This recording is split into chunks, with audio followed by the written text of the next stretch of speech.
महाराष्ट्राचे उपमुख्यमंत्री आणि अर्थमंत्री अजित पवार यांनी यंदाच्या अर्थसंकल्पात मुख्यमंत्री माझी लाडकी बहीण योजनेची घोषणा केली। या योजनेअंतर्गत 21 ते 65 वर्षे वयोगटातील पात्र महिलांना दर महिना 1500 रुपये देण्यात येणार आहेत। आगामी विधानसभा निवडणुका डोळ्यासमोर ठेवून या योजनेची महायुती सरकारकडून घोषणा करण्यात आली आहे। महिलांच्या आर्थिक उन्नतीसाठी राज्य सरकारने मुख्यमंत्री माझी लाडकी बहीण योजना अंमलात आणली आहे। 1 जुलैपासून ही योजना कार्यान्वित झाली असून आतापर्यंत 1,35,00,000 अर्ज स्वीकारण्यात आले आहेत। तर रक्षाबंधनाच्या पार्श्वभूमीवर 17 ऑगस्ट रोजी हा निधी पात्र महिलांच्या खात्यात जमा होईल, अशी माहिती महिला आणि बालविकास मंत्री आदिती तटकरे व उपमुख्यमंत्री अजित पवार यांनी दिली होती।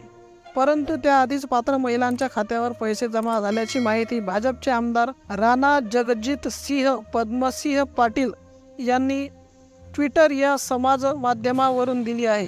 पैसे जमा झाल्याचा मेसेज आल्याचे काही स्क्रीनशॉटही त्यांनी शेअर केले आहेत। मुख्यमंत्री माझी लाडकी बहीण योजनेचा अर्ज केलेल्या व बँक खात्याशी आधार क्रमांक जोडलेल्या लाभार्थ्यांच्या बँक खात्यात येत्या 17 ऑगस्ट रोजी लाभाचे 2 हप्ते मिळणार आहेत।